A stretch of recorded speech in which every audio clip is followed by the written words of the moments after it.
Kabanata 936. Bumalik ang kutsero sa karwahe at sinabing, "Young master, paano ang taong ito? Patayin mo siya." Isang mahinang tugon ang nagmula sa loob. Inutusan ng kutsero ang kanyang mga tauhan, "Ano pa ang hinihintay ninyo? Patayin siya kaagad, bilasan niyo at huwag ipagpaliban ang paglalakbay ng young master." Naiintindihan. Agad na pinalibutan ng kanyang mga tauhan si Lito sa kanyang utos. "Huwag mo nang pigilan, baka mahihirapan ka lang." Iniabot ng isa sa kanila ang kanyang yakap kay Lito. Ang tanging susunod na sandali, ang cudgel ay tiyak na kinuha. "Marami kang kasama." Ngumisi si Lito, at sa isang putok, ang cudgel sa kanyang kamay ay nabasag at naging alabok. Sa isang iglap, sinipa niya ng mabilis na paa ang lalaking lumilipad. Nang makita ito, ang lahat ay nagulat, hindi inaasahan na ang batang ito ay sanay. Galit na sumigaw ang kutsero, "Ano ang ginagawa niyo, ba't nakatayo dyan? Sama-samang salakayin niyo siya." Gayunpaman, pagkatapos lamang ng ilang kalabog, hindi man lang malinaw na nakita ng mga lalaki ang nangyari, at nagkalat na ang mga katawan sa lupa. Kapansin-pansing nagbago ang mukha ng kutsero, at sa isang malakas na sampal sa upuan ng karwahe, siya ay tumalon pababa. "Anak, naglakas loob na lumaban kahit sa teritoryo ni Prince mo sa Purple Swallow City, mukhang naiinip ka na sa buhay mo." Naikuyom ng tsuper ng karwahe ang kanyang kamao, ang kanyang mga mata ay malamig na parang makamandag na ahas. "Teka, nagmamadali ako, huwag mo silang pakialaman." Bumukas ang pinto ng karwahe at lumabas si master mo, ang pang-apat na anak, na nakatingin sa lahat ng may pagkukunwari. Ang kanyang ekspresyon ay mayabang, ang kanyang tingin ay casual na lumilipat kay Lito. Sa isang pitik ng kanyang pulso, inihagis niya ang isang mabigat na supot ng mga gintong barya. "Kunin mo ito at hindi ko napapansinin itong mag-ina. Ngayon, umalis." Ang kanyang walang malasakit na kilos ay nagmistula na siya ay nagbibigay ng limo sa isang pulubi at hindi man lang tinignan si Lito sa kanyang mga mata. Pagkasabi noon, umatras siya sa kanyang karwahe at sinabing, "Get moving." Pinandilatan ng tsuper ng karwahe si Lito, "Maswerteng araw para sa iyo, bata. Kung hindi nagmamadali ang young master, sasalubungin ka ng isang kahabag-habag na wakas." Kasabay nito, ang driver ng karwahe ay umakyat sa kanyang karwahe at sumakay. "Tungtung, pasalamatan mo agad itong kuya." Lumapit ang babae kasama ang kanyang anak, yumuko kay Lito. Walang pakialam na tumugon si Lito, "Wala lang. Hindi na kailangan ng formalidad." Maya-maya pa, naglakad siya patungo kay Red Frost. Sinuri ni Red Frost ang mga gintong barya sa kanyang kamay, bahagyang kumunat ang kanyang mga kilay. "Anong problema? Gusto mo?" tanong ni Lito. Pinaikit ni Red Frost ang kanyang mga mata, "Na curious lang ako. Ang ugali ni master mo ngayon ay hindi gaanong kilala ko siya." "Oh, so sa tingin mo hindi niya ako bibitawan ng ganon kadali?" Nagtataka si Lito. Tumango si Hongshuang, "Kung ako sa iyo, iiwan ko kaagad ang Purple Swallow pagkatapos ayusin ang mga bagay-bagay." Nagkibit balikat si Lito, "Kapag dumating ang mga sundalo, tatakasan natin sila. Kapag dumating ang tubig, sisilong tayo ng lupa." Napamura si Red Frost, "Malamang hindi mo naiintindihan ang impluwensya ng palas mo. Kalimutan mo na yun, hindi ako mapakali na magpaliwanag sa'yo. Ano ang kinalaman ng kamatayan mo sa akin? Hoy, niligtas ko ang buhay mo, paano ka nakakapagsalita ng ganyan?" Kalahating biro na sabi ni Lito. Samantala, sa loob ng karwahe. Si Muring Moy umiinom ng mataas na klaseng tsaa, mahinang nagsalita, matanda, ipasa ang utos sa Shadow Guards. Hanapin ang mag-ina at patayin sila, pagkatapos ay ibitin sila sa tore ng lungsod. Tungkol naman sa binatang iyon, arestuhin siyang buhay at itapon sa piitan. Matagal nang hindi nakatikim ng dugo ng tao ang mga kagamitang iyon sa pagpapahirap. Ang kutsero ay tila sanay sa ganito, tumango at sinabing, "Oo, young master." Hinaplos ng kamay ni Muring ang isang kalapit na brocade box, magmaneho ng mas mabilis. Ang kutsero ay tumawa, "Young master, dinadala mo sa kanya ang 1,000 taong gulang na ginseng. Ito ay isang pambihirang kayamanan, ang banal na dalaga ay talagang matutuwa." Napawi ang bibig ni Muring sa isang nakakasiguradong ngiti, "Narinig ko na nasugatan siya. Ang mga babae ay pinaka-vulnerable kapag sila ay nasaktan. Sinasamantala ko ang pagkakataong ito para makuha ang kanyang puso. Young master, guwapo ka at ang future master ng palas mo, perfect match sa Divine Maiden." Sigurado akong ganoon din ang iniisip niya. Nambobola ang kutsero. "Hahaha, siya ay walang duda ang may bahay ng aking palas mo." Si Muring Moy umungal sa pagtawa, na puno ng pinakamataas na kumpiyansa. Dinala ni Silito sa isang maringal at solemna na palasyo na nababalutan ng puntes, narito siya. Sa pagtingin sa mahigpit na binabantayang pasukan, sinabi ni Lito, "Tara na." Umiling si Red Frost, "Hindi ako makapasok." Kumunat ang noo ni Lito, "Pamilya ka. Paanong hindi ka papasok?" Bahagyang nag-iba ang kutis ni Red Frost habang bumubulong, "Magkapareho lang kami ng ama. Ang aking ina ay isang karaniwang tao. Hindi ko taglay ang purong linya ng dugo ng sagradong lahi, kaya kulang ang mga kredensyal para makapasok sa sagradong palasyo." Saglit na natigilan si Lito, pagkatapos ay nagsimulang maunawaan ang pinagmulan ng puot sa pagitan nina Red Frost at Zuan. At, may isa pang hindi ko nabanggit, sabi ni Red Frost habang nakatingin sa kanya. She spoke nonchalantly, "In reality, I am a fugitive. If they find you in my company, you will also be issued a warrant." Pagkasabi noon, isang pilyong kinang ang lumitaw sa mga sulok ng kanyang bibig. Napuno ng mga tanong si Lito. Sa sumunod na segundo, nakita sila ng isang gwardya at lumapit, "Sino kayo?" Walang sino man ang pinahihintulutang magtagal dito. Pagkatapos, nang mapansin niya si Red Frost, mukhang natigilan siya, mukha kang isang takas. "Ano ang pangalan mo?" Malamig na bumantong hininga si Red Frost at may suntok sa kanyang tiyan. Nang makita ito, lahat ng mga gwardya ay sumugod. Tinapik ni Red Frost ang balikat ni Lito, sinabing, "Ikaw na ang bahala." Sa kawalan ng salita, nagtanong si Lito, "Sinasadya mo ba ito?" Tumango si Red Frost, "Kung hindi, hindi ka papasukin ngayon, hindi ka na magkakaroon ng pagkakataon sa hinaharap." Nagngangalit ang kanyang mga ngipin, sinabi ni Lito, "Mag-away tayo kung gayon, ngunit dapat tayong magkasundo na huwag saktan ang sinuman ang nakamamatay. Ang hilig mo talagang magdaldal." Ipinagkibit balikat ang kanyang komento na may malamig na panunuya, si Red Frost ay sumugod sa mga tao. Umiling si Lito, nakiisa rin sa magulong away. Makalipas ang 10 minuto, may isang grupo ng mga gwardya na nakahandusay sa lupa. Isang guard ang naglabas ng golden whistle at agad itong hinaipan. Kumunat ang noo ni Red Frost, mapahamak, tumawag siya para sa backup, "Kailangan na nating magmadali." Pagkatapos ay hinawakan niya si Lito at pumasok sa sagradong palasyo. Tanong ni Lito na may pag-uusisa, "Sino ba talaga ang kapatid mo?" Binigyan siya ni Red Frost ng masamang tingin, "Hindi niya sinabi sa iyo." Umiling si Lito. Ngumisi si Red Frost, siya ang pinakaiginagalang na tao sa buong lungsod ng Purple Swallow, kahit sa buong daang libong bundok na ito. Siya ang may pinakamalinis na sagradong dugo, nagtataglay ng pinakamarangal na apelyido, G, at isang solong pangalan na Zuan. Siya ang ika-9 na henerasyong Witch Goddess. Witch Goddess. Lubos na natarante si Lito at magtatanong pa sana siya nang makarinig siya ng mga yabag ng paa. Sinabi ni Red Frost, "Huwag kang magsalita. Dumating na ang mga reinforcement. Sumunod ka sa akin." Matapos ang 2 oras na pag-alagala sa sagradong palasyo, sa wakas ay umiwas sila sa atensyon ng publiko at nakarating sila sa isang mataas na tore. Tumingin si Lito sa kakaibang Blackstone Tower sa harapan niya, "Dito ba nakatira ang kapatid mo?" Tumango si Red Frost sa kanya, "Let's go in." Naramdaman ni Lito na medyo kakaiba ang mga bagay, ngunit hindi niya matukoy kung ano ang kakaiba, kaya nagpatuloy siya. Ang pinto ng Stone Tower ay nakakandado ng ilang bakal na kasangkapal ng braso ng isang matandang lalaki, kung saan nakasulat ang isang malaking karakter na, "Bawal." Tumigil si Lito sa kanyang paglalakad, lumingon kay Red Frost at sinabing, "Ginagago mo ba ako?" Umiling si Red Frost, "Lalaki ka ba? Hindi ako natatakot, basta magtiwala ka lang," bulong ni Lito sa mahinang boses. Ipinatawag niya ang kanyang panloob na lakas, na naputol ang bakal na nakatali sa kanya. Bang! Habang tinutulak niya ang pinto, isang malamig at nakakatakot na lamig ang bumungad sa kanya. Mapahamak. Tahimik na nagmura si Lito. Dilim na dilim ang silid sa harapan niya, naduling siya sa dilim. Kaya lang, bigla siyang tinulak ni Red Frost mula sa likod. Dahil sa kawalan, si Lito ay natisod at nahulog sa silid. Klang-klang. Maririnig ang tunog ng mga kadena. Isang pares ng mga mata, na parang mga bomb-alien na pula, ay dahan-daang bumukas sa dilim. Dagendong. Isang napakalaking figure, humigit kumulang 20 metro ang taas, ang lumitaw sa loob ng madilim na espasyo. Naramdaman ni Lito ang sipol ng hangin na dumaan sa kanya. Mabilis siyang umiwas, balak niyang lumabas, ngunit nakita niyang nakasara na ang pinto.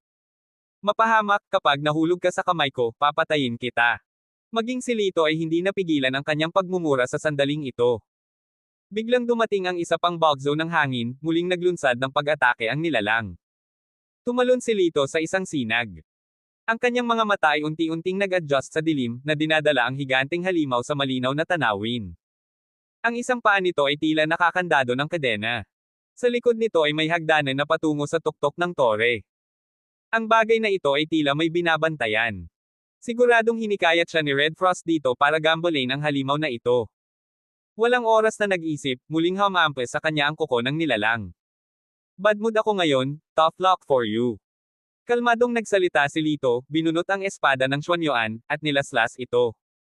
Naputol ang kuko ng halimaw, nagpakawala ito ng mapangwasak na sigaw at ibinuka ang bibig, balak na lumunin si Lito sa isang kagat.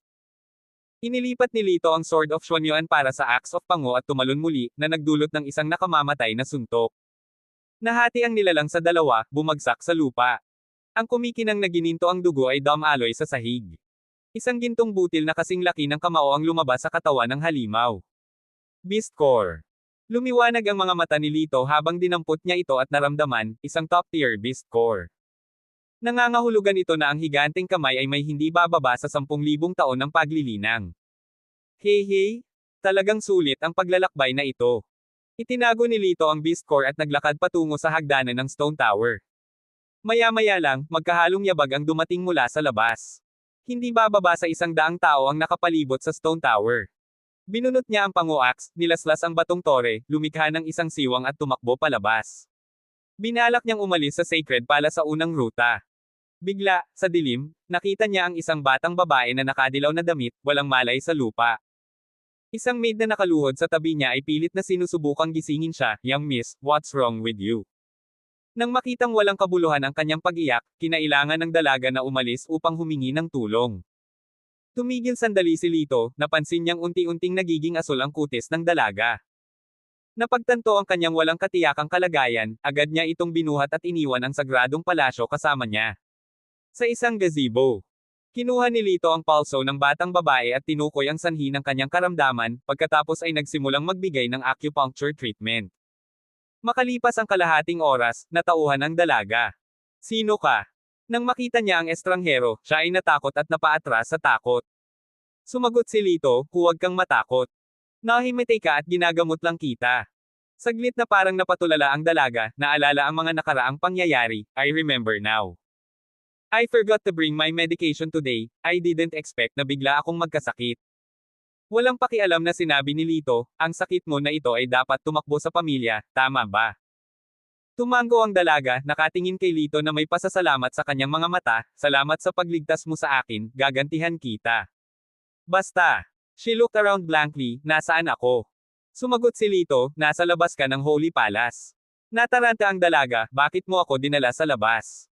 Di ba taga Holy Palace ka?" Kinakamot ni Lito ang kanyang ilong, Mahabang kwento." Saglit na tinitigan ng dalaga si Lito, sa pag-aakalang hindi siya masamang tao, binigyan niya ang kanyang labi ng isang mahigpit na ngiti, "Sinusubukan mo bang pumasok?" "Mapapasok kita." Nagpahayag ng pagtataka si Lito, "Talaga?" Tumango ang batang babae, "Sigurado, isaalang-alang ito bilang kabayaran sa iyong nagel iligtas buhay na kabaitan." Sumagot si Lito, "Iyan ay lubos na pinahahalagahan, ano ang iyong pangalan?" Sinabi ng batang babae, "Ang pangalan ko ay Hennessy, at ikaw?" "Lito Argel." Matamis na ngumiti si Hena, "Sige, sumunod ka sa akin. Dadalhin kita sa Sacred Palace." Sinundan ni Lito si Hena sa pasukan ng Sacred Palace. Dahil sa mga naunang insidente, nadouble ang bilang ng mga gwardya. "Miss Hena." Nang makita si Hena, ang mga gwardya ay agad na yumuko bilang paggalang. Tumango si Hena, "Papasok na." "Teka lang, ang taong ito ay..." Hinarang ng gwardya ang daan ni Lito. Matigas ang mukha ni Hena, "Ano? Naglakas loob kang pigilan ang isang kaibigan ni Hena. Naubos mo na ba ang apdo ng oso o leopardo para magkaroon ng ganoong kapangahasan? Sa ganoong kawalang galang, kapag naiulat ko ito sa aking ama, lahat kayo ay naghihintay ng parusa." Pagkarinig nito ay agad na napaatras ang mga tanod, "Pasensya na po, sige po." Tumalikod si Hena at binigyan ng mabilis na kindat si Lito. Ang dalawa ay mayabang na pumasok sa sagradong palasyo. Kabanata 937.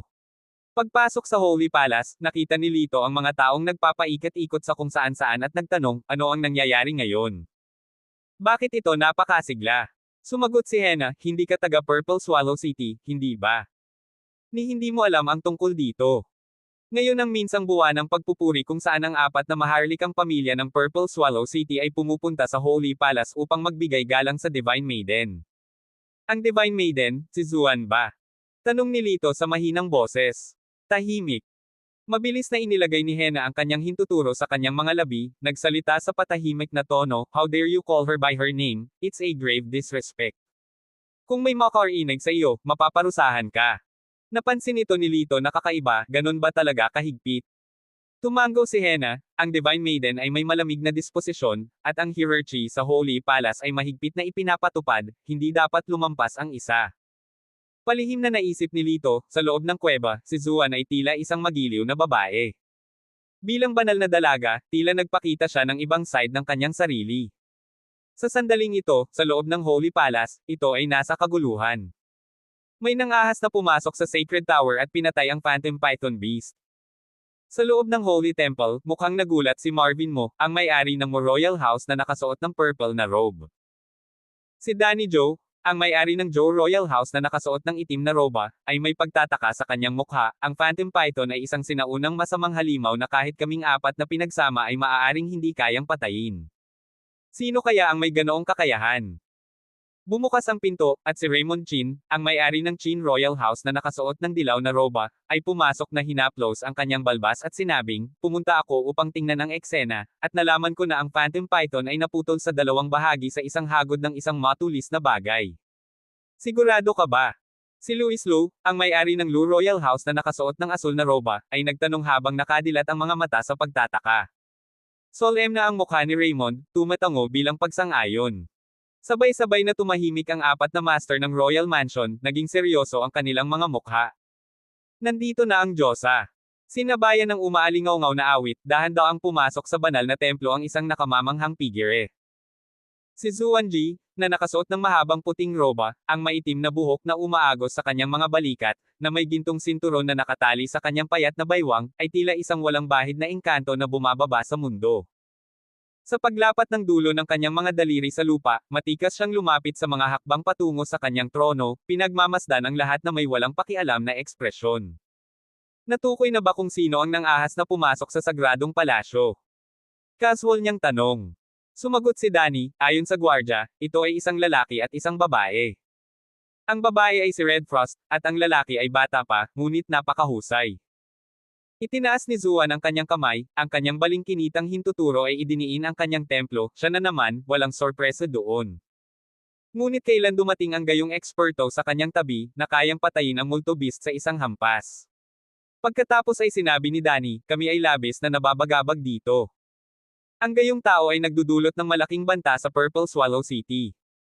Anuman, dapat natin siyang dakpin at pagsilbihan siya ng may nararapat na hustisya. Walang pakialam na tumugon si Zuan, na triple na ng sagradong palasyo ang seguridad nito. Kung narito siya, tiyak na hindi siya makakatakas. Pinutol ni Marvin ang lahat, ipaubaya mo ang bagay na ito sa aming mga nasasakupan. Diyosa, bumalik ka mula sa pag-iisa, at may regalo sa iyo ang anak ko. Agad siyang lumingon sa gilid at sinabing, Muring, halika ibigay mo sa Diyosa ang iyong regalo. Sa mga kamay ni Muring, hawak niya ang isang napakagandang kahon ng sutla. Sa pagbukas nito, bumungad ang ugat ng ginseng na kasing haba ng bisig ng isang nasa hustong gulang, na may malabong puting ambon na parang aura na nagmumula rito. Nang makita ito, ang lahat ay napanganga sa pagtataka. Ang napakagandang lingzi, kahit nasa gitna ng 100,000 bundok, ay isang pambihirang kayamanan. Oo naman. Sinabi ni Muring nang may pagmamalaki, ang isang balbas lamang na ito ay makapagpapabalik sa mga tao mula sa gilid ng kamatayan. Humakbang siya, lumapit kay Zuan, nambobola, narinig kong nasugatan ang Diyosa, lagi kong hinahangaan ang Diyosa. Ngayon, iaalay ko itong kayamanan ng pamilya. Sana ay hindi ito hamakin ng Diyosa. Kumunat ang mga kilay ni Zuan, hindi malubha ang sugat ko. Hindi mo kailangang problemayan ang iyong sarili. Umakyat si Muring sa hagdan, ito ay tanda ng mabuting kalooban mula sa mansyon ng aking hari, hindi kailangang maging magalang ang Diyosa. Mapangahas. Galit na sigaw ni Zuan. Binanggit ni Raymond Chin, bukod sa bloodline ng Saint Clan, walang ibang makakatapak sa hagdanan na ito. Hindi ba tinuruan ni brother mo ang kanyang anak? Nagdilim ang tingin sa mukha ni Marvin Mo, Brother Chin, pinakamabuting huwag makialam sa mga gawain ng iba. Masyado kang mayabang. Kumunat ang noo ni Raymond Chin. Napangisi si Marvin, bakit hindi mo tanungin ang dalawa kung ano ang iniisip nila? Walang sinabi sina Danny at Luis. Napabuntong hininga si Raymond, ang mansion, kabilang sa 4 na dakilang king mansion, ang pinakamayaman at pinakamakapangyarihan. Ang dalawa pang matatalinong matandang fox ay madalas makipagnegosyo sa kanya, bakit siya masasaktan? Sumasang-ayon ba kayong lahat na hindi siya lumalampas sa linya? Tumingin si Raymond sa iba. Karamihan sa kanila ay direktang mga inapo ng 4 na dakilang bahay ng hari, natural, hindi sila nang ahas magsalita. Napabuntong hininga si Raymond sa loob. Daddy. Isang malinaw na boses ang umalangaw-ngaw, habang humakbang si Hena, sang-ayon ako kay Daddy. Hindi dapat sirain ang mga patakaran ng Holy Palace. Tumango si Raymond, labis na nasisiyahan, girl, bakit ngayon ka lang dumating? Mahabang kwento. Ibinahagi ni Hena ang kanyang pagsubok sa pagkakasakit, pagkatapos ay itinuro sa labas ng pinto, salamat sa isang taong mabait, naligtas ako. Si Raymond, na may kaisa-isang mahal na anak na babae, ay tuwang-tuwang nagsabi, sino? Mangyaring imbitahan siya. Lahat ng tao sa malaking bulwagan ay curious na nakatingin sa pinto. Alam nilang lahat na si Hena ay dumaranas ng kakaibang sakit mula pagkabata, iniisip kung sino ang mahimalang doktor na humila sa kanya pabalik mula sa bingit ng kamatayan. Si Zuan ay curious ding nakatingin sa pinto. Sumunod, dahan-daang pumasok si Lito, ang kanyang mukha ay kalmado, hindi mapagpakumbaba o mayabang. Nang makita siya sa unang pagkakataon, nagbago ang ekspresyon ni Muring. Siya yun. Ang mga ugat sa mukha ni Muring ay pumipintig at ang kanyang mga mata ay puno ng malisya.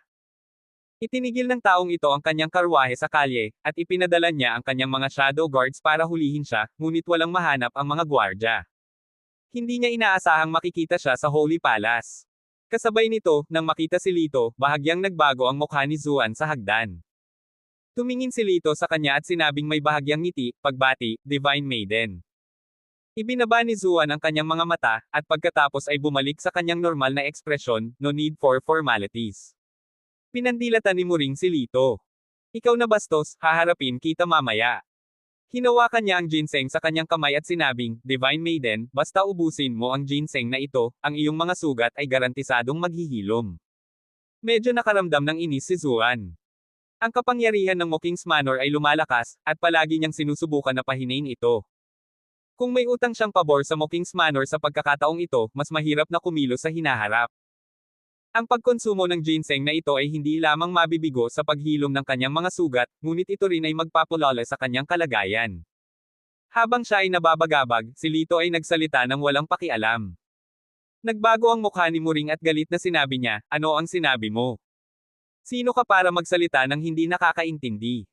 Kalmadong sinabi ni Lito, ako ay isang doktor, syempre naiintindihan ko. Siya ay nasugatan ng isang giant king beast. Ang giant king beast ay likas na yang, ang kanyang katawan ay puno ng heat toxins. Kung hahayaan mo siyang ubusin ang pampalusog na ginseng na ito, hindi ba ito ay nagdaragdag ng lason sa lason? Nang marinig ang mga salitang ito, sa wakas ay nakahanap ng dahilan si Zuan, kung ganoon ang kaso, dapat mong itago ang ginseng na ito para sa iyong sarili. Kaagad, binigyan niya si Lito ng isang nagpapasalamat na tingin.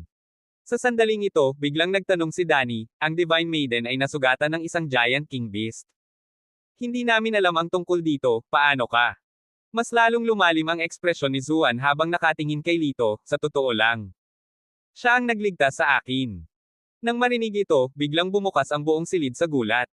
Siya ang nagligtas sa Diyosa. Siya ang malaking bayani ng ating Purple Swallow City. Puno ng paninibugho, hindi makapaniwala si Muring na nailigtas ng binatilyong ito ang Diyosa, na nangangahulugang nagkaroon siya ng malapit na pakikipag-ugnayan sa kanya. Ito ang higit na dahilan para tanggalin siya. Isang malamig na kislap ang kumislap sa kanyang mga mata habang si Muring ay naka-neutral na mukha at sinabi kay Zuan, ang aking pamilya ay nagtataglay ng pinakamahusay na mga mangkukulam sa libu-libong mga bundok. Uutusan ko silang gamutin ang Diyosa. Tumingin si Zuan kay Lito at sinabing, hindi na iyon kakailanganin, nagtitiwala ako sa kanyang mga kasanayang medikal. Nang marinig ito, mas nagalit si Muring. Nilinggan niya si Lito, maaari ko bang malaman ang iyong pangalan, Ginoo, ang kilalang doktor? Lito Argel, wala lang, mahinhin na sabi ni Lito. At least you're self-aware. The goddess is the most esteemed being in these thousands of mountains, how could we let a country doctor treating her? Umiling sa kanyang ulo sa pagsuway, iwinagayway ni Muring ang kanyang kamay upang ipatawag ang kilalang doktor. Maya-maya, lumabas ang isang matandang nakasuot ng kulay abong balabal na may tagmang saplot sa ulo, kulay abong balbas at pinalamutian ng iba't ibang palamuti. Lumuhad ang matanda at magalang na sinabi, "Greetings goddess, I am Seda." Nang marinig ang pamagat ni Seda, maraming tao ang nagsimulang magbulungan.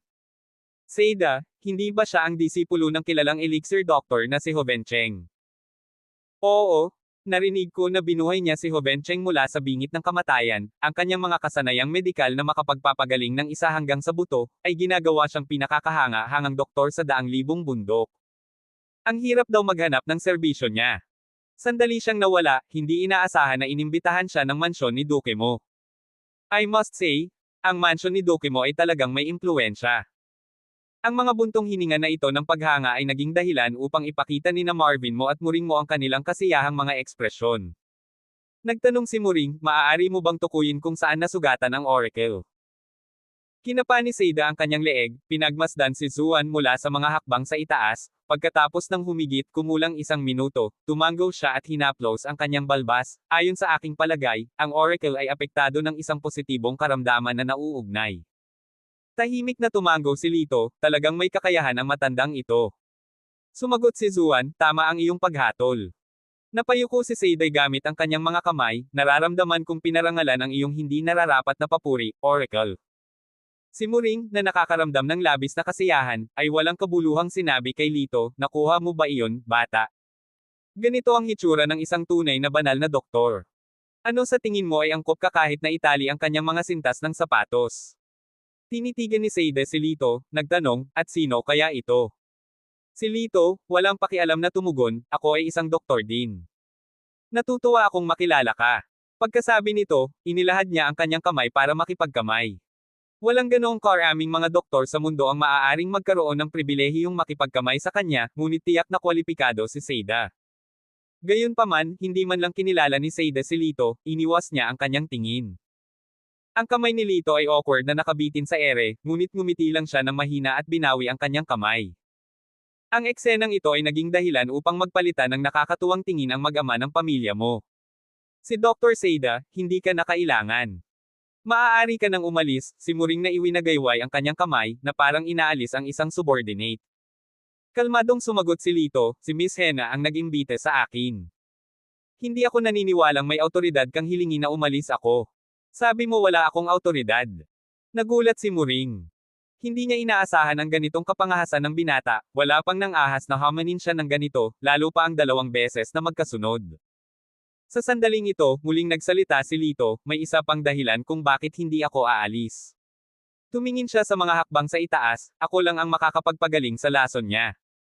Kabanata 938. Tawa ng tawa si Muring, hahaha.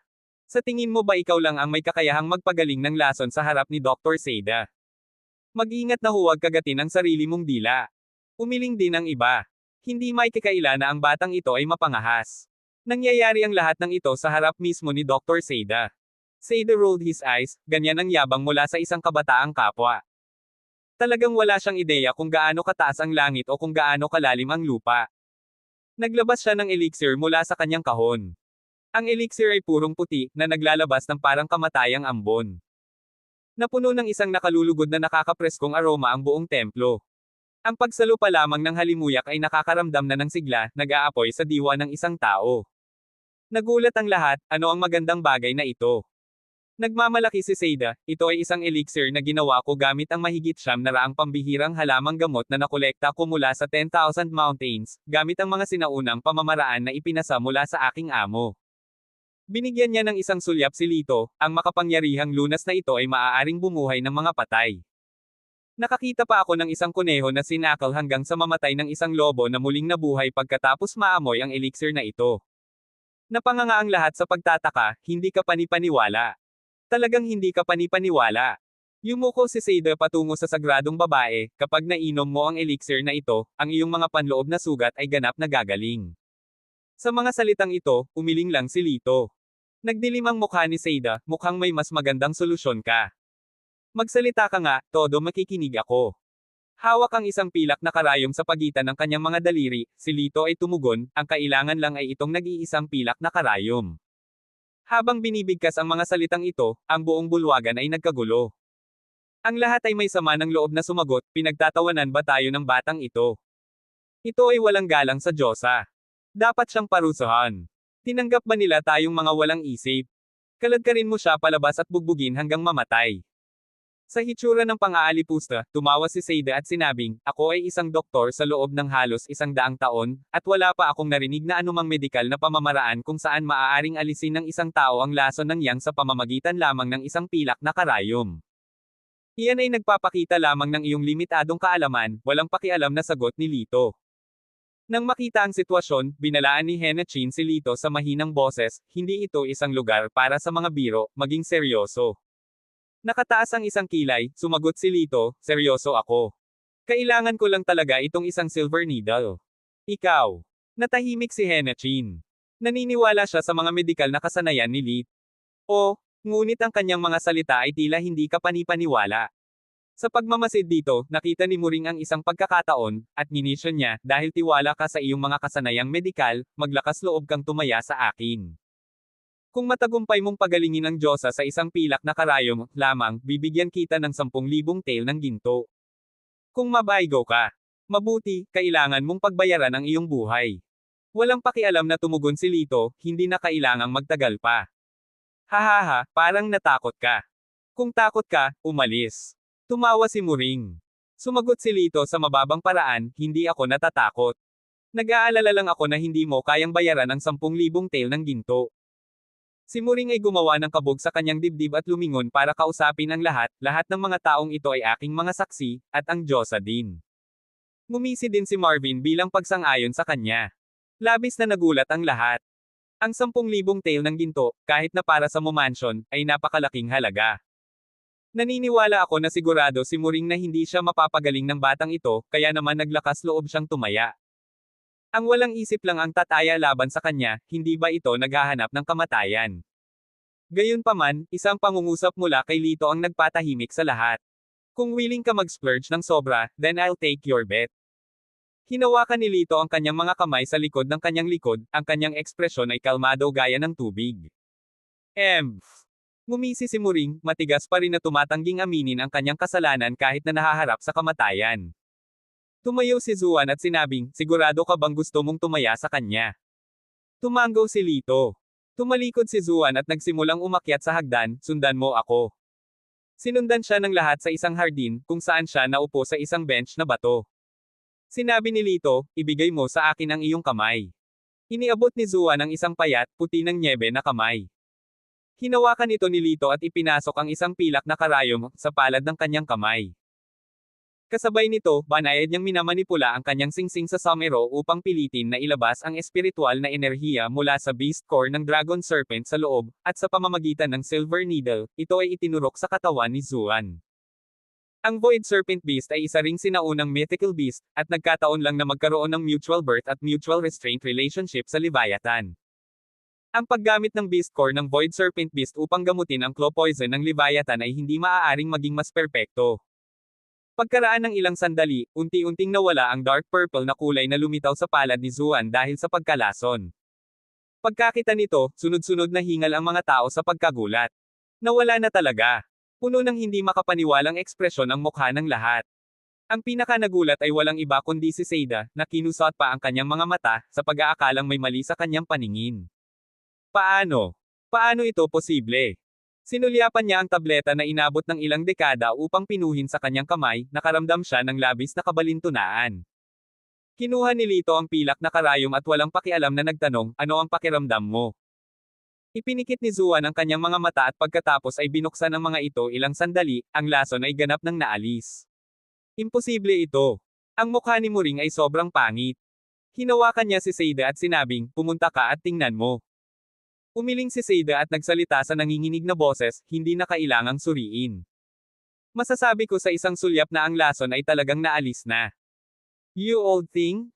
Kasabwat mo siya, di ba? Galit na sinipa ni Muring si Seida sa isang indayog ng kanyang paa, at muntik ng matamba si Seida bago lumapit si Lito upang patatagin siya. Salamat. Si Seda ay mukhang lubos na nahihiya. There are greater things beyond this world. Hindi sana ako naging mayabang kanina. I apologize for my rudeness. I don't believe that. This can't be true. Mula sa gilid, ang mukha ni Muring ay mukhang malungkot. Malisyoso ang boses niya. Sa wakas ay nakahanap ng pagkakataon si Raymond na kutsain ang Momansion, nagsasalita ng may nakatagong intensyon, dapat tanggapin ng isang tao ang pagkatalo pagkatapos ng pagsusugal. Baka balak ng Momansion na tanggihan ang taya, o marahil ay hindi kayang isuko ang 10,000 gintong tail na ito. Kuya Chin, lahat tayo ay taga Purple Swallow City. Bakit mo ipagtatanggol ang isang tagalabas? Tanong ni Marvin mo, isang malungkot na ekspresyon ang nangingibabaw sa kanyang mukha. Umiling si Raymond, hindi rin. Una, iniligtas niya ang buhay ng aking anak. Pangalawa, ang katapatan at kredibilidad ang pundasyon ng pag-iral ng isang tao. Gusto ko lang ipaalala kay brother mo. Isang seryosong tingin ang bumalot sa mukha ni Marvin mo. Bagamat kaya niyang bayaran ang 10,000 tail ng ginto, gayunpaman, ito ay isang malaking halaga. Ang simpleng ibigay ito kay Lito ay isang tableta na napakahirap lunukan. Sa sandaling ito, humakbang pasulong si Muring, nanunuya ng masama, maglalakas loob ka bang makipagkompetensya sa akin muli? Hindi ako interesado. Walang pakialam na sagot ni Lito. Makikipagpustahan pa tayo. Kung nagawa mong itakwil ang 3 sa aking mga galaw, ang aking Momansion ay magbibigay sa iyo ng 30,000 tail ng ginto. Kung hindi mo kaya, ang naunang taya ay nakansela. Pinukaw ni Muring si Lito, naglakas loob ka ba? Bamulong si Hene kay Lito, huwag kang tumaya sa kanya. Nakakatakot daw ang lakas ni Muring.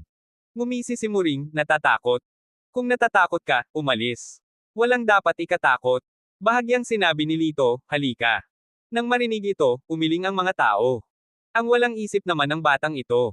Hindi ba't mas mabuting magkaroon ng 10,000 tail ng ginto? Alam ng lahat na si Muring ay may napakataas na talento sa militar. Sa kabila ng kanyang murang edad, ang kanyang lakas ay talagang kahanga-hanga. At ang binatang ito na nagngangalang Lito Argel, na mukhang may kultura at pino, kahit medyo payat, paano siya magiging kapareha ni Muring?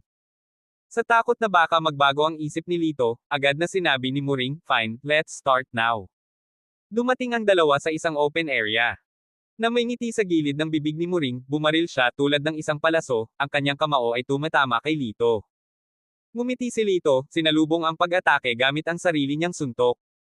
Boom! Isang mayanhing tunog. Nagbago ang ekspresyon ni Muring. Noong una ay naisip niya na kaya niyang talunin si Lito ng kalahating kamatayan sa isang galaw. Hindi niya inaasahan na makaramdam siya ng matinding panloob na lakas mula kay Lito, na nagpilit sa kanya na umatras. Tumawa si Muring, hindi ko inaasahan na minamaliit kita. Gayunpaman, huwag kang mahiya. 30% lang ng lakas ko ang nagamit ko, I presume you have already gone all out. Sa sandaling bumigkas ang kanyang mga salita, naging malamig ang kanyang ekspresyon, at muli siyang sumuntok.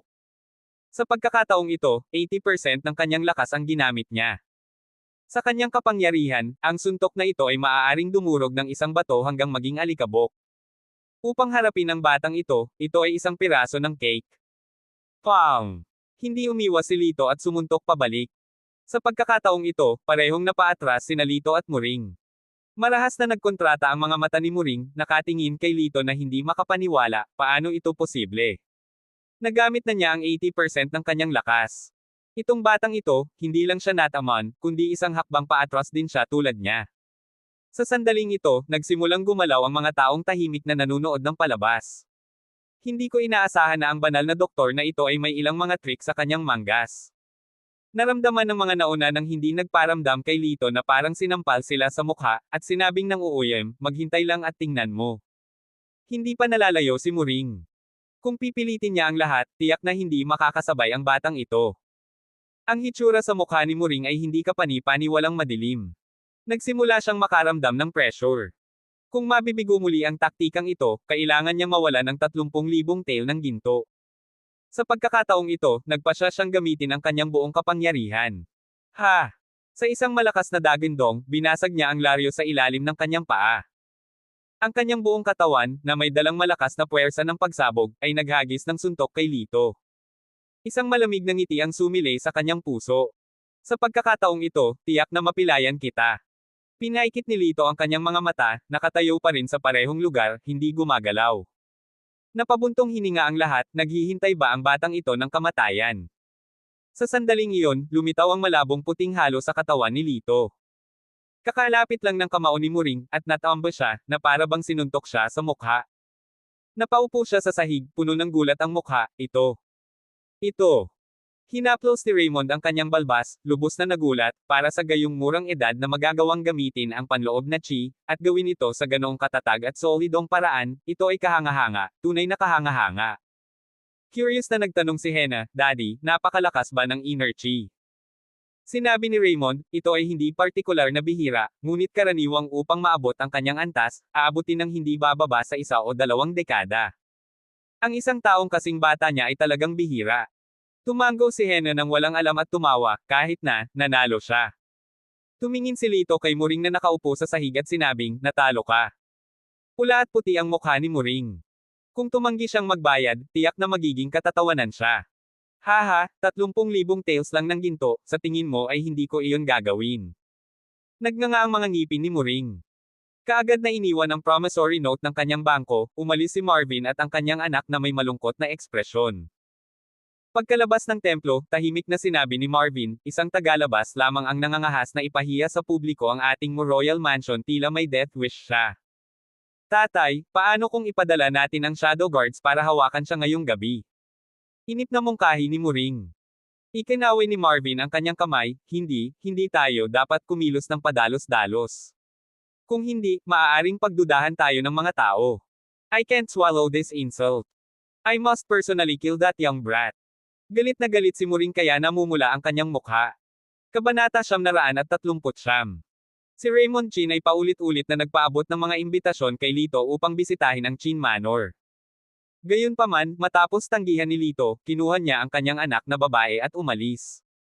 Nang maghiwa-hiwalay ang lahat, nagtanong si Zuan, pumunta ka para hanapin ang 2 batang iyon, hindi ba? Tumanggo lang si Lito. Sundan mo ako. Tumayo si Zuan at dinala si Lito sa isa pang hardin.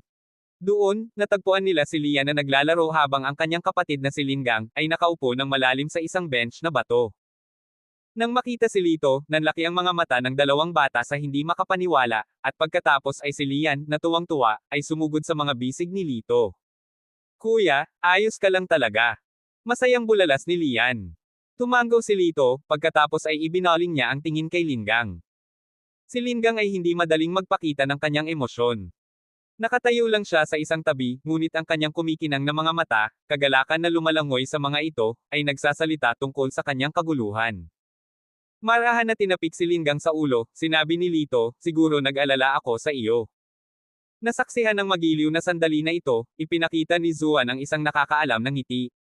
Gayunpaman, may katanungan sa kanyang isipan. Paano mo nagawang makatakas mula sa gigantic beast? Tanong niya. Napangiti si Lito at sinabing, iyan ay sikreto. Napakunot ng noo si Zuan sa pagkalito, hindi lubos na naunawaan ang malabong tugon nito. She shook her head and retorted, hindi bale, ang mahalaga ay nakabalik ka ng buhay. Magpahinga ka muna dito ngayon. Sa isang nag-aalalang tono, nagtanong si Lingang, pupunta ba tayo sa Ling City bukas? Same time na sinabi ni Zuan, ayon sa katalinuhan, ang panloob na alitan sa Ling City ay napakalubha. Sigurado ka bang gusto mong pumunta? Malakas na tumanggo si Lingang, habang mahinang sinabi ni Lito, oo, kailangan na nating umalis. Tumingin si Zuan sa kanilang tatlo at bumantong hininga, bakit hindi ninyo iwan si Lian dito? Babae lang siya at delikado para sa kanya na samahan kayong dalawa. Iyan ay makatuwiran, kami ay nagpapasalamat sa iyong tulong kung gayon, tugon ni Lito. Kuya, hihiwalay na ba ako sayo? Malungkot na tiningnan ni Lian si Lingang. Bagamat masama ang loob ni Lingang, pinigilan niya ang kanyang emosyon at ngumiti, pansamantalang paghihiwalay lang ito. Sa sandaling naayos na natin ang lahat, babalik ako para kunin ka. Napakapit sa kanya ng mahigpit si Lian, kuya, hindi ka pwedeng magsinungaling sa akin. Hihintayin kita. Kinabukasan. Sa Royal Mansion, tuwang-tuwang nilapitan ni Muring ang kanyang ama, nabalitaan kung umalis ang bata sa Purple Swallow kaninang umaga. Nandito na ang pagkakataon natin. Ang kanyang mga mata ay puno ng masigasig na pananabik. Inikat ni Marvin ang mga sulok ng kanyang bibig, mabuti, ipadala ang mga elite na Black Shadow Guards upang ibalik ang kanyang ulo. Pinagsalikop ni Muring ang kanyang mga kamay, ibibigay ko kaagad ang utos. Sina Lito at Lingang ay umalis sa Purple Swallow at pumasok sa Kirin City. Halos tanghali na. Dinala ni Lito si Linggang sa isang restaurant para kumain. Habang kumakain sila, unti-unting bumababa ang mga tao sa restaurant. Pagkatapos, isang grupo ng mga tao ang pumasok, lahat ay iba ang pananamit, at umupo sa paligid ni Lito. They were chatting over tea, parang natural lang ang lahat. Humigop ng tsaa si Lito at bahagyang ngumiti. Bago pa man pumasok ang mga taong ito, naramdaman na niya na isa silang elite na grupo. Ngayon, malinaw na ang kanilang pakay habang pinapalibutan siya. Kuya! Maging si Linggang ay naramdaman na may mali, nakatingin kay Lito ng may pag-aalala. Tinapik ni Lito ang kanyang balikat, ayos lang, ituloy mo lang ang pagkain. Nang walang ibang pagpipilian, iniyuko ni Linggang ang kanyang ulo at ipinagpatuloy ang kanyang pagkain. Boss, magsasara na kami. May biglang nagsabi. Nasa front desk ang tindera, abala sa accounting. Anong oras pa lang? Hindi pa closing time, nakasimangot siya. Whoosh! Isang chopstick ang lumipad at ipinako sa mesa sa tabi ng tindera. Boss, magsasara na kayo. Kitang-kita sa boses ang pagbabanta. Pagkatapos ay matapang na ipinakita ng lalaking nagsalita ang isang kahoy na plate na may nakasulat na, Anino. Namutla ang mukha ng tindera nang makita ang plaka, blah. Black Shadow Guard. Sa sobrang takot niya ay nanginginig ang mga paa niya. Hindi man lang niya kinuha ang account book niya at tumakas. Tumayo ang Shadow Guard at naglakad papunta sa table ni Lito. Pwede ba akong umupo dito? Itinuro niya ang lugar sa tabi ni Lito. Tumanggaw si Lito bilang tugon. Umupo ang lalaki, ang kanyang malamig na tingin ay nakatuon kay Lito. Nakikilala mo ba ang token na ito? Sinulyapan ito ni Lito. Hindi, di ko alam. Sa tabi nila, ang mukha ni Linggang ay puti. Lumingon sa kanya ang lalaki, mukhang nakikilala ito ng ating munting kaibigan. Kaya, sabihin mo sa akin, sino ako? Lumunok ng mariin si Linggang, sinusubukang itago ang kanyang takot. Ikaw ang Shadow Guard, ang pinakamataas na ranggo na lingkod, isang perpektong tool para sa assassination. May kasabihan para sa inyo, Night Shadows, killing without shape. Medyo alam mo na. Malawak ang ngiti ng lalaki kay Lito, bago ka mamatay, sisiguraduhin kung malalaman mo kung sino ang gustong pumatay sa iyo. Humigop si Lito ng kanyang tsaa. Ang dami kong naisip, ang bahay ni prinsipe mo. Isang matalinong hula. Sayang at malapit ka nang mamatay. Gusto ng bahay ni prinsipe mo ang ulo mo. Umalingaw-ngaw ang kanyang boses na parang isang nakakamatay na malamig na ahas. Tumawa si Lito, sa palagay ko ay hindi ka sapat na kwalipikado para i-claim ito. Medyo confident ka. Nakakapanghinayang ang pagkakaintindi mo sa mga Shadow Guard ay. Nanghina ang boses niya, napalitan ng katahimikan. Nagsalubong ang kilay ng mga tao, nakatingin sa kung ano ang nangyari. Nagulat ang mga mata ng lahat. Lingid sa kaalaman ng sinuman, may itinulak na chopstick sa leeg ng lalaki. Ang pares ng chopstick sa kamay ni Lito ay, hindi maipaliwanag, naging isa. Itinaas ang kanyang tasa ng tsaa, humigop si Lito at buong pusong nananjes, ganito ba laging nagsasalita ang Shadow Guard? Sabay-sabay na nagbago ang mukha ng iba at bigla silang tumayo. Hinampis ni Lito ang mesa. Ang lalagyan ng chopstick ay tumalsik sa hangin at sa kaway ng kanyang kamay, nagkalat ang mga chopstick kung saan-saan. Whiz, whiz, whiz. Pagkatapos, sunod-sunod na tunog ng chopstick na tumutusok sa laman. Sunod-sunod na bumagsak ang Shadow Guards, bawat isa ay may nakasabit na chopstick sa kanilang leeg. Tumayo si Lito, lumapit sa isang Shadow Guard na humihinga pa, at walang pakialam na sinabi, masyado kayong nagsasalita. Isa lang ang masasabi ko, lahat ng Shadow Guards ay basura. Pagkatapos sabihin ito, inilagay niya ang pera para sa pagkain sa mesa, sumulyap kay Linggang, let's go. Noon lamang nakabawi si Linggang mula sa kanyang pagkabigla, humahangang tumingin kay Lito, at tumango. Napaatras ang may-ari mula sa likurang pinto patungo sa restaurant.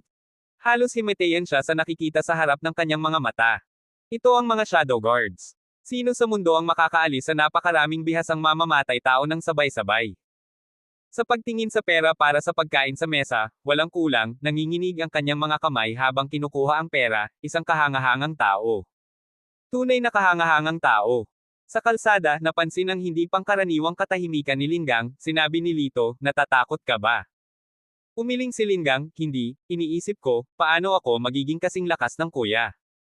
Sumagot si Lito, depende iyan kung bakit mo gustong maging malakas. Huminto si Linggang, hindi natitinag ang kanyang tingin, upang protektahan ang mga mahal ko, para protektahan sila mula sa kapahamakan, mula sa pagdurusa sa kamay ng mga nananakot. Tumanggaw si Lito, magiging malakas ka. Talaga. Saka pwede bang maging teacher ko si kuya? Ang mga mata ni Linggang ay kumikinang sa maliwanag na liwanag. Tumawa si Lito, hindi ko kaya. Ibinaba ni Linggang ang kanyang ulo sa pagkabigo, alam kong hindi kahanga-hanga ang aking kakayahan, minamaliit ako ni kuya. Sok-sok, paano ba ang lalaking insecure? Umiling si Lito, iniisip mong hilingin sa akin na maging guro mo nang hindi man lang nag-aalok ng magalang na tasa ng tsaa, hindi ako ganoon kadaling umindayog. Saglit na natigilan si Linggang, pinag-iisipan ang kanyang mga sinabi. Biglang naintindihan, excited niyang sinabi, so pumapayag ka. Tinapik ni Lito ang ulo ni Linggang, sinabing, kapag nabawi mo na ang sa iyo, huwag kalimutang ialok sa akin ng isang tasa ng tsaa. Oo, kuya. Hindi, master. Tuwang-tuwa si Linggang kaya halos mapatalon siya. Bilis, sa gate ng lungsod, 2 tao ang nakasabit doon. Malakas na sumigaw ang nasa malapit. Napakunot ang kilay ni Lito, na inakay si Linggang patungo sa gate ng lungsod. Mayroon ng napakaraming tao doon, sa taas sa tarangkahan ng lungsod, 2 tao, isa malaki, isa maliit ay nakasabit. Puno ng dugo ang dalawa, punit-punit at punit-punit ang kanilang mga damit. Nang makita sila, nang hina ang mga mata ni Lito, ang kanyang aura ay biglang naging matalim at malamig. Master, ano pong nangyari sa inyo?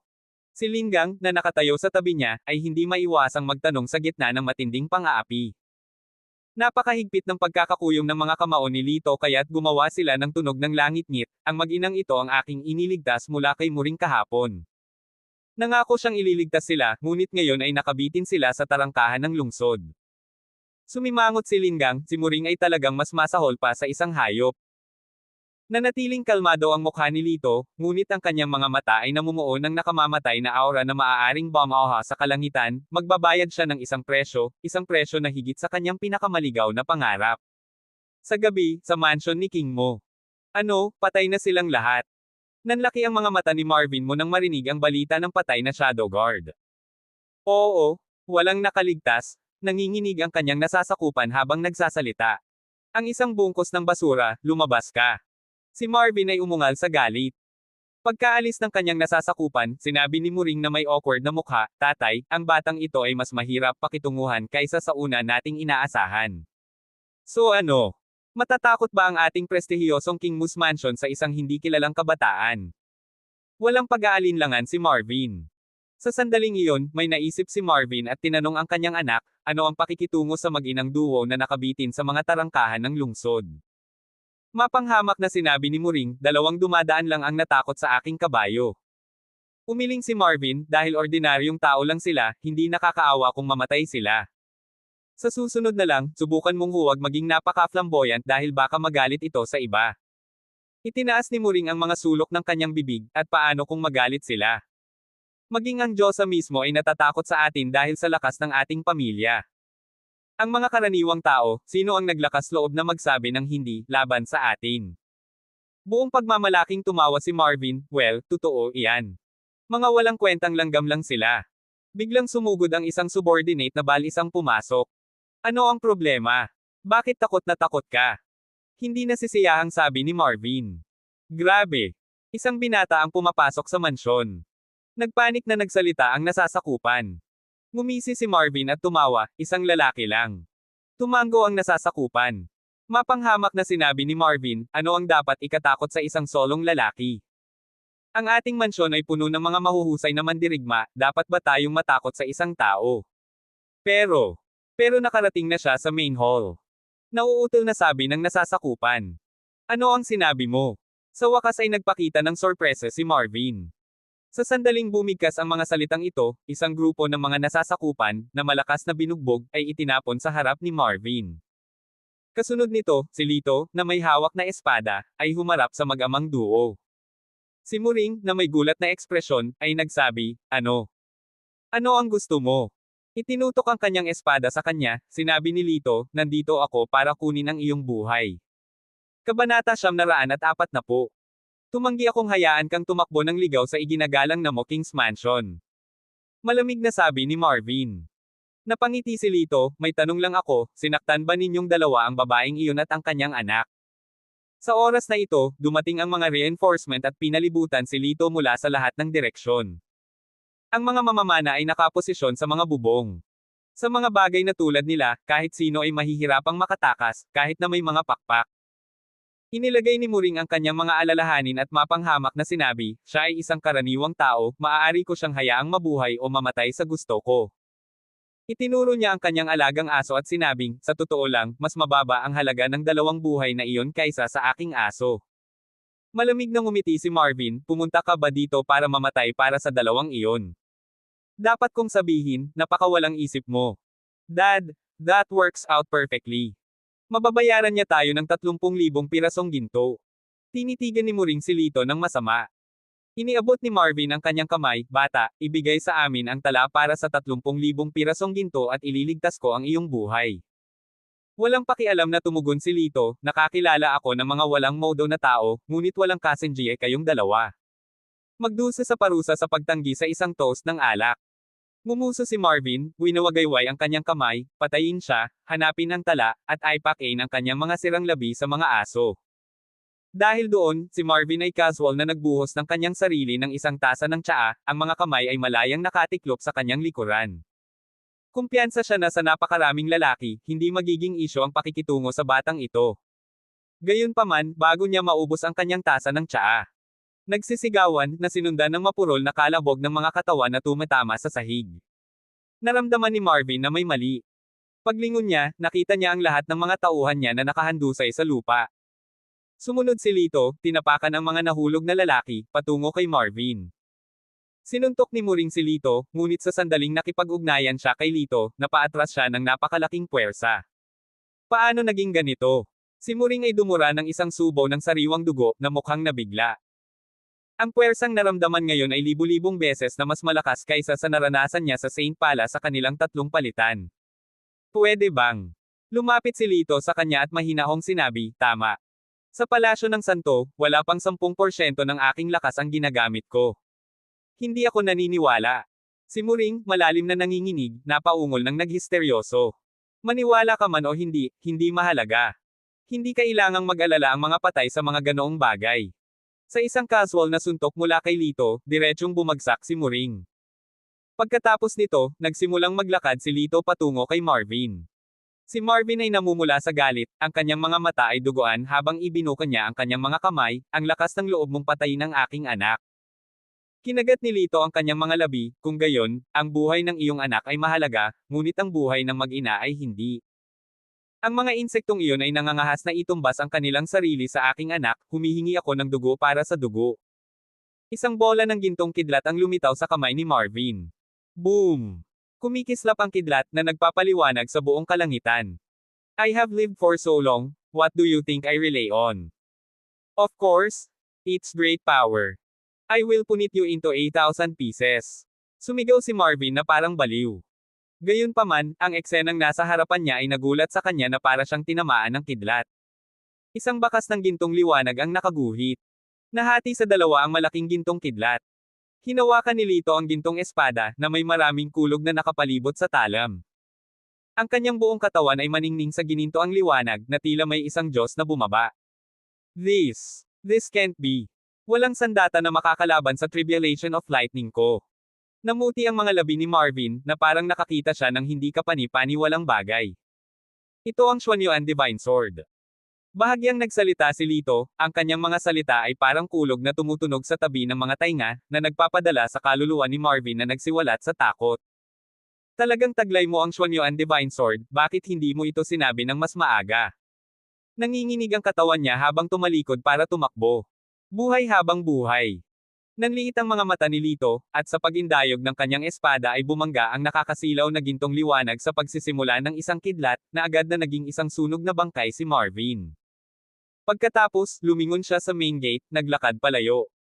Ang Xuanyuan Sword ay nakalawit sa lupa, ang dulo ay kumakayod sa sahig, na lumilikha ng serye ng matingkad na kislap. Pinalibutan siya ng daan-daang mansion servant ng Muking, ngunit wala sa kanila ang nangahas na hadlangan siya. Baka sa mga mukha nila ang takot habang gumagawa sila ng paraan para sa kanya. Nakarating siya sa gate ng lungsod. Tumigil ka, sinong pumunta dyan? Malakas na hiling ng isang gwardya sa gate. Tumigil si Lito, nakatingin sa guard. Nanginig ang gwardya nang hindi sinasadya nang maramdaman niya na tila siya ay pinagmamasdan ng isang lobo, isang aura ng kamatayan na bumababa sa kanya. Bawal kang lumampas. Hinubad ng gwardya ang kanyang espada. Sa sumunod na segundo, isang gintong liwanag ang kumislap at nabasag ang espada ng gwardya sa gitna. Ano? Ano? Natamba sa takot ang gwardya. Dahan daw ang inilapag ni Lito ang mag-ina at iniabot ang isang mabigat na bag sa gwardya, bumili ka ng 2 kabaong. Ang sundalo, na puno ng pagdududa, ay binuksan ang bag at nakitang puno ito ng mga gintong barya. Ang halagang ito ng ginto ay higit pa sa maaari niyang kikitain bilang isang sundalo sa kanyang buhay. Sa sobrang tuwa ay agad siyang yumuko at sinabing, "Rest assured, ako na agad ang bahala." Matapos mailibing ang kahabag-habag na mag-ina, umalis si Lito sa lungsod at dumating sa teritoryo ng Kailan City, na hinarang lamang ng isang grupo ng mga mangangabayo. Sila ang hukbo ng Purple Swallow City. May pananagutan ka ba sa pagpuksa sa Mo Royal Palace? Ang sumigaw nito ay si Danny Joe, ang master ng Joe Royal Palace. Walang pag-aalinlangan, tumanggo si Lito, "Oo, ako, iyon." Kumunat ang noo ni Danny, "Napagtanto mo ba na nakagawa ka ng krimen na may parusang kamatayan, at sinusubukan mong tumakas?" Walang pakialam na sumagot si Lito, "Ang masasabi ko lang ay karapat-dapat ang mag-ama." Umiling si Danny, "Matigas ang ulo mo. Huwag mo akong sisihin kung hindi ako magpapakita ng awa. Kahit gaano ka pa kalakas, imposibleng matalo mo ng mag-isa ang hukbo kong 10,000. Hehe. Sinulyapan ni Lito si Danny na may kaunting habag sa kanyang mga mata, "Hindi mo ako lubos na kilala. Kunin mo ang iyong hukbo at bumalik ka. Sa tingin mo matatakot mo ako sa ilang salita lang. Minamaliit mo ako. Mga sundalo, pakinggan mo ang utos ko, mga mamamana, handa na." Dahan daw ang itinaas ni Danny ang kanyang kamay. Sa kritikal na sandali lamang na ito, isang tinig ang narinig. "Tumigil kayo." Tiningnan ni Danny ang figure ay nakakadating lang, bahagyang nagbago ang kanyang ekspresyon, "Master Goryo, ano ang nagdala sa iyo dito?" Ang bagong dating ay walang iba kundi ang City Master ng Kilin City, si Goryo, na nailigtas noon ni Lito. "Naglakas loob kang magsimula ng away sa Kilin City ko, wala ka bang respeto sa akin?" Sabi ni Goryo na may matigas na mukha. Bahagyang nagbago ang ekspresyon ng mukha ni Danny, hindi malaman kung bakit biglang lilito si Goryo at magsasalita sa ngalan ni Lito. Pagkatapos ng ilang sandali ng pagninilay-nilay, itinikom niya ang kanyang mga kamay bilang pagpupugay at sinabing, "Master Goryo, kung tutuusin, pinatay ng binatang ito ang mag-ama ng pamilyang mo. Nagpapatupad lang ako ng hustisya." Ngumisi si Goryo, "Hahawakan ko pa rin ang sinabi ko kanina. Sa Kilin City ko, wala kang awtoridad." Nagdilim ang mukha ni Danny, ngunit hindi siya nang ahas na maging walang galang. Sinulyapan niya si Lito at sinabing, "Isipin mong maswerte ka, bata. Siguraduhin mo lang na hindi ka aalis sa Kilin City. Kung hindi, magkakaroon kami ng warrant para sa iyo." Pagkasabi noon, hinailan niya ang rende at tumalikod para bumalik sa lungsod. Si Lito, na walang ideya na ang matandang lalaki na iniligtas niya sa kagubatan ay ang City Master, nagpasalamat sa kanya ng isang kumpas ng kamay, "Salamat, Master Goryo." Casual na ikinaway ni Goryo ang kanyang kamay, "Iniligtas mo ang buhay ko at bilang kapalit ay iniligtas ko ang buhay mo. We're even. Judging by your appearance, may balak ka bang umalis sa syudad?" Tanong niya kay Lito. Tumanggo si Lito, "Pupunta ako sa Ling City." Sinabi ni Goryo, "Ang aking nakababatang kapatid na babae ay nagpakasal sa Ling City, maaari kang manatili sa kanyang lugar. Magsusulat ako ng isang liham para sa kanya." Noong una ay gusto ni Lito na tumanggi, ngunit same time na iginiit ni Goryo at sinimulang isulat ang liham. Noong una, gusto niyang anyayahan si Lito para uminom, ngunit pagkatapos tumanggi si Lito, nagpatuloy siya sa kanyang paglalakbay kasama si Linggang. Pagkalipas ng 2 araw, dumating sila sa Ling City. Ang lungsod ay mahigpit na binabantayan, na may mga larawan ni Linggang at Lian na nakapaskil sa lahat ng dako. Itinago ni Lito si Linggang, kaya walang makakakilala sa kanya. May isang marangyang karwahe na nakaparada sa tarangkahan ng lungsod. Isang batang babae na may kulay lotes na damit ang nakasandal sa karwahe, mukhang naiinip. Bakit hindi pa siya dumarating? Nakakainis na pinagpipilitin ako ng nanay ko na sunduin siya. Ang pangalan ng batang babae ay Zin, na pamangkin ni Goryo. Sinabi ng isang alilang babae sa kanyang tabi, "Nabalitaan ko na siya ay isang binata na maaaring makitungo sa master ng Kilin City. Siya ay dapat na mataas ang katayuan, marahil ay isang matalinong young master." Nang marinig ito, tumigil si Zin sa pagrereklamo, agad na naglabas ng maliit na salamin, tiningnan ang kanyang make-up, "Pantay ba ang pagkakalapat ng powder ko?" Nang makita ang salitang Zin, sa karwahe, umakyat sina Lito at Linggang, "Ikaw ba si Miss Zin?" Napatingin si Zin kay Lito at agad na bumagsak ang mukha nito, ikaw ba ang nabanggit ni Tito? Tumanggaw si Lito. Maingat na tiningnan ni Zin si Lito, ang kanyang mga damit ay gula-gulanit, ang kanyang hitsura ay patas, ngunit siya ay tumingin sa ibaba at sa labas. Sino ito? Tanong niya, nakasimangot kay Linggang. Sumagot si Lito, kapatid ko. Ang abala, nagdala pa ng kaunting bagahe. Bamulong si Zin, pagkatapos ay malungkot na sinabi, sumakay ka sa karwahe. Pagkatapos sumakay sa karwahe, umupo si Zin sa malayo mula kay Lito, nagpatuloy siya sa pag-upo na nakatalikod sa kanya, talagang ayaw siyang titigan. Nang makarating sila sa pasukan ng isang katamtamang laki ng mansyon, huminto ang karwahe. Hindi pinansin ni Zin si Lito. Dir-diretso siyang pumasok. Isang middle-aged couple ang lumabas para salubungin sila. Ang babae sa kanila ay todong ngiti, siya ang ina ni Zin, ang pangalan niya ay Victor. Pinalamutian niya ang kanyang sarili ng mga alahas at magagandang damit. Ang kanyang asawang si Wenny, ay tila walang magawa habang sinasabi niya, bakit ang dami mong suot na alahas? Inikot ni Victor ang kanyang mga mata, syempre, ito ay para ipakita ang privileged young master na iyon, para hindi niya tayo maliitin. Paano mo malalaman na young master siya, hindi man lang binanggit sa sulat kung sino siya? Ganti ni Wenny. Muling iginala ni Victor ang kanyang mga mata, ang aking kapatid ay isang master. Ang mga taong ipinakilala niya ay tiyak na mayaman o marangal. Kung siya ay isang mayamang young master at sa huli ay papabor sa ating Zin, hindi ba tayo makikinabang din dito? Napabuntong hininga si Wenny, lagi mong iniisip ang mga hindi makatutuhanang bagay na ito. Masisisi mo ba ako? Kahit na matapos ang maraming taon ng pagiging opisyal, wala kang nakuha kahit isang sentimo. Wala ka talagang silbi, dahilan para mabuhay tayo ng anak natin sa kahirapan. Malungkot na sagot ni Victor. Mukhang sanay na si Wenny sa pangungulit. Napabuntong hininga na lang siya ng paulit-ulit, hindi umiimik. Sa sandaling ito, nakita nila si Zin na papasok na may malungkot na mukha. Nagtatakang tanong ni Victor, bakit ka pumasok mag-isa? Nasaan ang young master? Anong prinsipe, dukha lang. Naiinip na ngumuso si Zin, tingnan mo ang sarili mo, hindi ko kailangang tawagin para kumain, ayaw ko siyang makita. Kalmadong pumasok si Lito kasama si Linggang, at sinabing, hello uncle, auntie. Sa sandaling nakita ni Victor si Lito, ang ngiti sa kanyang mukha ay unti-unting tumigas at tuluyang nawala. Nang hindi pinansin si Lito, tumalikod siya at pumunta sa kusina, Inang Zhang, hindi na kailangang maghanda ng hapunan, kakainin lang natin ang mga natira sa tanghalian.